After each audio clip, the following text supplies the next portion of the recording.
a video or something I just want to have a faff around with. So for some reason, I had a taste in my mouth and a memory that I just couldn't put my finger on. It was like a custard tart, but it had breadcrumbs in and sultanas. But it wasn't really a tart, it was just the filling. So it was like a custard that was thickened with breadcrumbs and had a few currant stroke sultanas or raisins in. And I couldn't remember where it kind of came from. And then I remembered that it was, it's like a bread and butter pudding recipe memory. That it was like a custard, eggs and milk and bread and fruit. So I was kind of thinking, but it would be nice in a tart. But obviously we won't do layers of bread. What we'd do is we'd add breadcrumbs to milk with an egg in to set it, and then put some currants or some dried fruit in, and then bake it in a pastry case. So that's what we're going to have a faff around with. So I have got, I'm sure there is dessert like this already. I can't remember what it is. So I've got some dried breadcrumbs. So we're going to use dried breadcrumbs because I'm not that bothered about. I don't know. I've got some fresh breadcrumbs, but I don't think I want fresh breadcrumbs. I don't want that treacle tart kind of texture. I want fine breadcrumbs. So we've got 300 millilitres of, I suppose you should measure this, shouldn't we? So we've got 300 millilitres of milk, and how much, I've just put it on the scales to weigh, and then we can see how much dried breadcrumbs we're going to put in. So 1 tablespoon. It's going to rehydrate this. So we just kind of need to eyeball it and it will swell a little bit. So maybe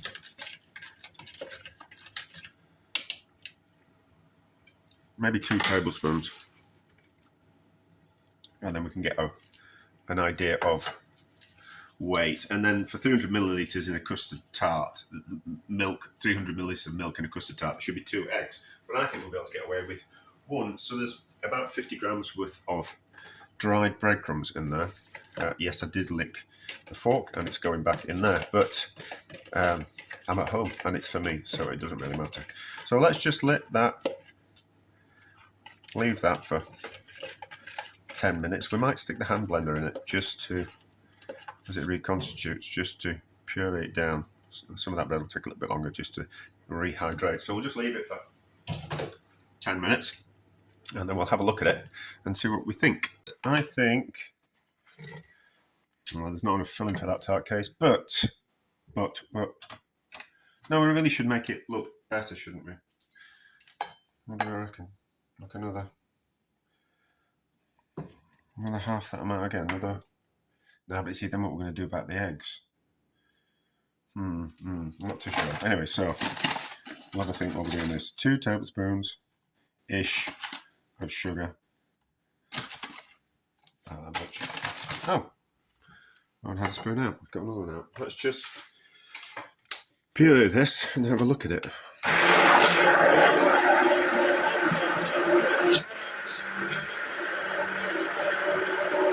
Oh, we're going to put some fruit in that, aren't we? Oh, that's okay.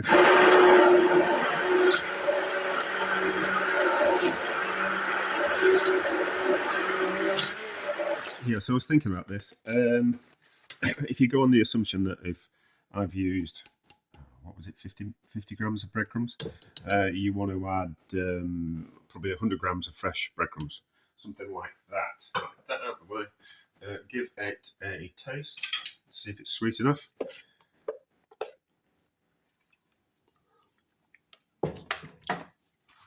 Yes, it's sweet enough. A little bit too sweet. And then 1 egg, I think, and give it a whisk. And then we'll put quite a bit of fruit in to make up for the fact that there's not going to be enough filling in it. So it should set. I think it will. I think it will. I'm not too concerned that there's holes in the pastry case. That pastry looks amazing. I don't know what it's bubbled up and it looks really good. It's just some that I pulled out of the freezer. I'm not that bothered that there's holes in the bottom of the pastry. It should fill. Sultanas. How much of this we're going to put in? Probably should have put a little less sugar in. So, sultana wise, now what we'll do is, right, so let's weigh this mixture and then we'll get a recipe for this. So, it's on millilitres, it must be on grams. So, how much?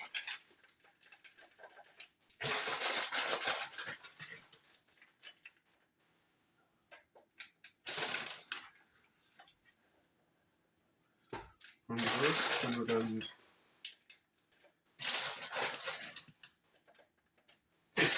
150 grams worth of sultanas. We'll do the job, and then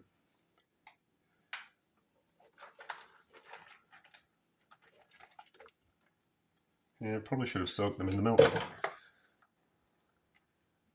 and then into an oven,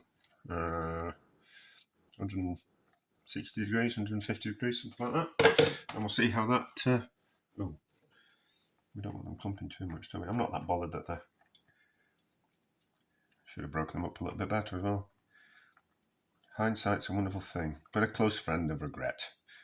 And haven't we all got lots of hindsight? Right, into the oven, 160 degrees, because I want a gentle cook. The pastry's cooked, so all we really need to do is to set the egg.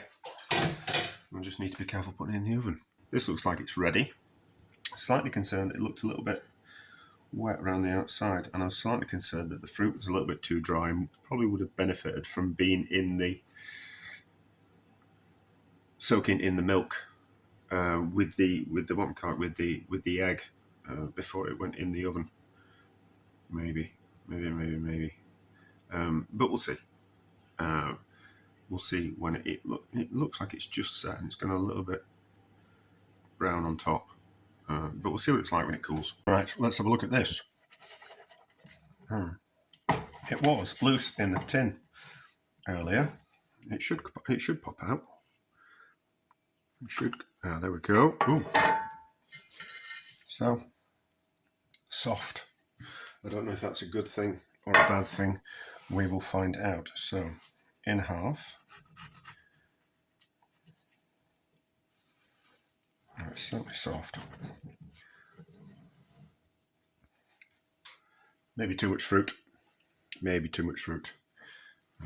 But can't get it right every time, can we? How's that taste? Oh, don't ever do that. You'll end up cutting your fingers. Fruit's nice. So,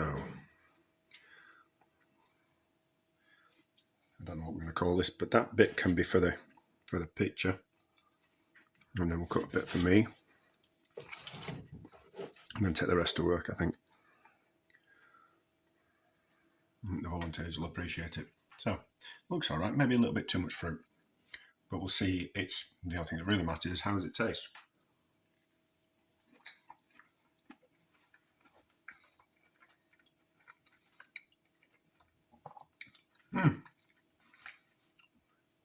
It's nice as that. It's nice as that. How's that taste by itself?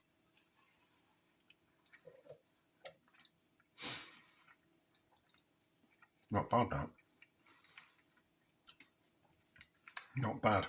I think dried fruit, yes.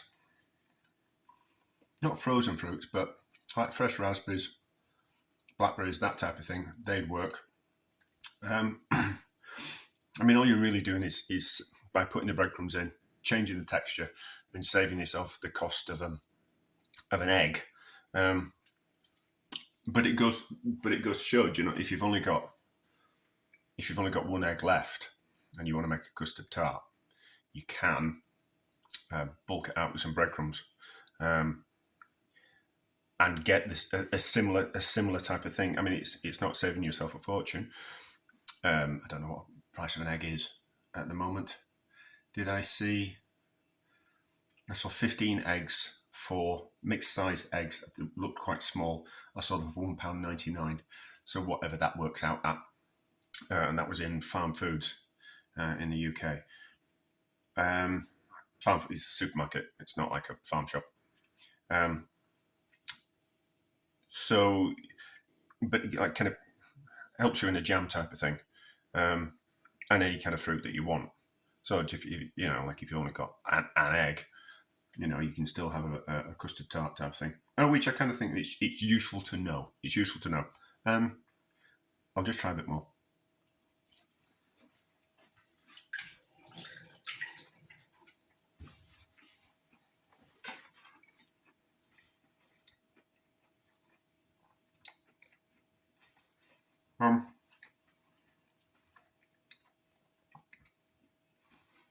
I'd be happy with that at home, but I wouldn't want to pay for that version if I was out. So if I was having a cup of coffee somewhere and I fancied a bit of cake or a bit of a tart, I wouldn't be happy, and I wouldn't be happy serving that if I was serving something. If it had raspberries in, probably something a little bit different. But I'd just go down with the custard tart route and make it with cream rather than milk anyway. And I think you get a much nicer custard tart. Nicer still if you just use egg yolks instead of whole eggs. But it's all right. It's scratched an itch that I had a question-wise. And it might make an appearance somewhere in the future. But success? Yeah, because we've learned something, haven't we?